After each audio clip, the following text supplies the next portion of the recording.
Good morning friends. देखिए, आप लोग किसी भी कॉम्पिटिटिव एग्ज़ाम की तैयारी कर रहे होंगे, तब आपने कोई ना कोई कोचिंग इंस्टीट्यूट ज्वाइन कर रखी होगी। पर देखिए, होता ये है, जितनी भी कोचिंग इंस्टीट्यूट हैं ये आपका कोर्स तो कंप्लीट करवा देती हैं, पर कोर्स कंप्लीट करवाने के अलावा कुछ चीज़ें ऐसी होती हैं जो बताई जानी चाहिए, लेकिन कोई नहीं बताता। मैं आपको 5 चीज़ें बताऊंगा, आप इनको फॉलो कीजिए और आप यकीन मानिए आपकी प्रोडक्टिविटी 4 गुना बढ़ जाएगी। ठीक है। सबसे पहले चीज़ है, सुबह 4 बजे उठिए और जितनी जल्दी हो सके उतनी जल्दी पढ़ाई करना शुरू कर दीजिए। अब कुछ लोग कहते हैं कि मैं तो रात का प्राणी हूँ, मैं तो रात को ही पढ़ सकता हूँ।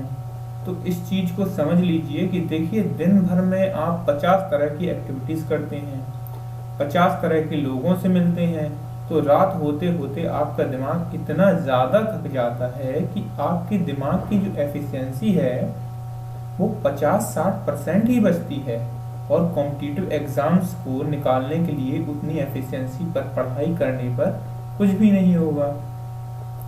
अब सुबह 4 बजे उठने का तरीका है कि आप रात में कितने बजे भी सोएं, सुबह 4 बजे जैसे ही अलार्म बजे आप उठ के बैठ जाओ। शुरुआत में परेशानी होगी, लेकिन 5-6 दिन बाद आपको रात को जल्दी नींद आने लगेगी।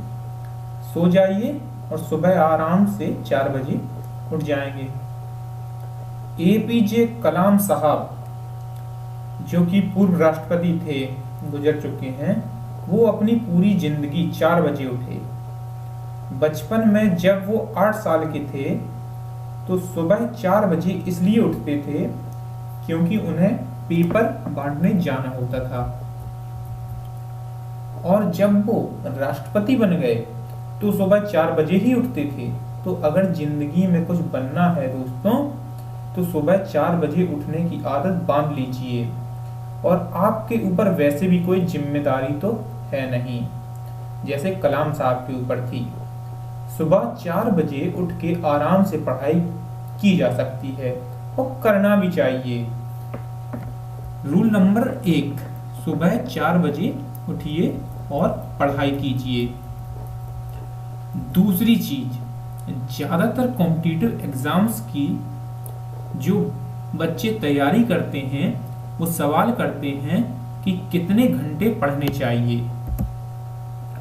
तो इस चीज को समझिए कि घंटों में पढ़ाई नहीं होती। जब भी पढ़ाई करें 50 मिनट पढ़ाई करें और 10 मिनट का ब्रेक ले लें। और ऐसा इसलिए क्योंकि इंसानी दिमाग एक बार में 52 मिनट से ज्यादा कंसंट्रेट किसी भी चीज पर नहीं कर सकता। इसलिए एक बार में आप 50 मिनट पढ़िए और फिर 10 मिनट का ब्रेक ले लीजिए। और अब जो 10 मिनट का ब्रेक है, इसके अंदर मोबाइल नहीं खोलना है, जो कि अक्सर लोग करते हैं। आप इन 10 मिनट में एक टाइमर लगाओ और इस टाइम में कोई फिजिकल वर्क करो। भाई, कमरे में झाड़ू लगा दी, दूसरे 10 मिनट का इंटरवल आया, पोंछा लगा दिया, तीसरे इंटरवल में उठक बैठक लगा लीजिए, चौथे ब्रेक में पुशअप्स लगा ली। मतलब जो भी करना है, लेकिन ये जो 10 मिनट है, 10 मिनट का ब्रेक है, इसके अंदर फिजिकल वर्क करना है। आपको बता दें, नासा के अंदर जितने भी ट्रेनिंग शेड्यूल हैं इसी आधार पर चलते हैं। 50 मिनट की क्लास, 10 मिनट का ब्रेक, जिसके अंदर कुछ फिजिकल वर्क किया जाएगा। और ये वाली बात आप भी जानते हैं और मैं भी जानता हूं कि जो नासा वाले हैं वो मुझसे और आपसे बहुत बहुत ज्यादा समझदार हैं। तो रूल नंबर 2, जब भी पढ़ें 50 मिनट लगातार पढ़ें और 10 मिनट का ब्रेक ले लें, जिसमें कोई फिजिकल एक्सरसाइज करें। अब भाई, तीसरी चीज, जब भी आप पढ़ाई करें और आपको मेरी बताई हुई बात याद आ जाए तो आप गहरी सांस लें और छोड़ दें इस तरह।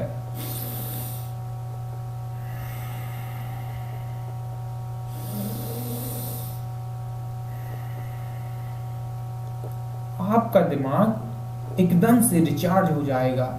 अब आप इस चीज को समझ लीजिए। देखिए, हमारा जो दिमाग होता है वो दो चीजों पर खेलता है। पहले चीज है ऑक्सीजन, दूसरी चीज है फ्रुक्टोज। फ्रुक्टोज एक प्रकार की शुगर होती है। ग्लूकोज फलों यानी फ्रूट्स के रस में मिलती है और गुड़ में और शहद में मिलती है। दिमाग को जो शक्ति मिलती है वो फ्रुक्टोज से मिलती है, और एक्टिविटी होती है उसकी वो ऑक्सीजन से चलती है। तो आप जितनी बार गहरी सांस खींचते हैं वो थकावट दूर हो जाती है और आप फिर से रिफ्रेश हो जाते हैं। रूल नंबर 3, जब भी आपको इस बात की याद आ जाए कि आप एक गहरी सांस खींचना और छोड़ देना। ठीक है। चौथी चीज, इंस्पिरेशनल बुक्स और वीडियोस, ये बहुत ही जरूरी है। इंस्पिरेशनल बुक्स और वीडियोस देखिए, होता ये है कि जब आप किसी कॉम्पिटिटिव एग्जाम्स की तैयारी कर रहे होते हैं तो बहुत समय तक कुछ भी नहीं होता। मतलब 2-2, 3-3, 4-4, 5-5 साल तक कुछ नहीं होता है। जो एस्पिरेंट है वो एस्पिरेंट ही बना रहता है। लोग उसे बेकार और बेरोजगार कहने लगते हैं। फिर उस बंदे की मेहनत सार्थक होती है, और जो बंदा कल तक बेकार बेरोजगार था आज आईएएस ऑफिसर बन जाता है या बैंक पीओ बन जाता है। यानी जब तक तेरा रिजल्ट आया था तब तक तू बेकार बेरोजगार है। 2 मिनट बाद जैसे ही रिजल्ट अनाउंस हुआ तू आईएएस ऑफिसर हो गया। पर 2, 3, 4, 5 साल हैं, इनके अंदर कुछ नहीं होता तो अच्छों की हिम्मत टूट जाती है। जी हाँ दोस्तों, हिम्मत बनी रहे इसके लिए इंस्पिरेशनल वीडियोस देखना चाहिए। जैसे कि आप इस वीडियो में देख रहे होंगे, संदीप महेश्वरी जी, इनकी वीडियोस देखिए, बहुत ही इंस्पिरेशनल वीडियोस होती हैं। और ये जो रूल है सबसे ज्यादा इंपॉर्टेंट है। ठीक है, समझ गए आप लोग। 5वीं और आखिरी चीज, रोज 2-3 आंवलों का मुरब्बा खाइए। आंवले का जो असली मुरब्बा होता है वो शहद में बनता है। मम्मी से बोलिए, मम्मी बनाकर दे देंगी। अब जरा सी इसकी वजह देख लीजिए। देखिए, जो लोग कंपटीशन एग्जाम्स की तैयारी कर रहे होते हैं वो 7-7, 8-8, 9-9 घंटे की सिटिंग दे रहे होते हैं, जिसकी वजह से सबसे पहला नुकसान जो होता है वो ये है कि उनका पेट खराब हो जाता है।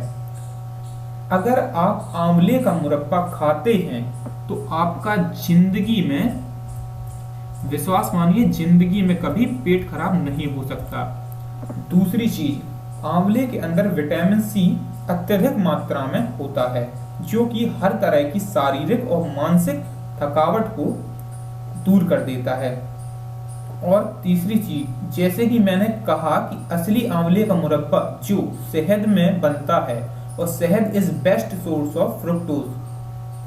दिमाग आपका फ्रुक्टोज पर चलता है, जैसे कि मैंने पहले बताया था।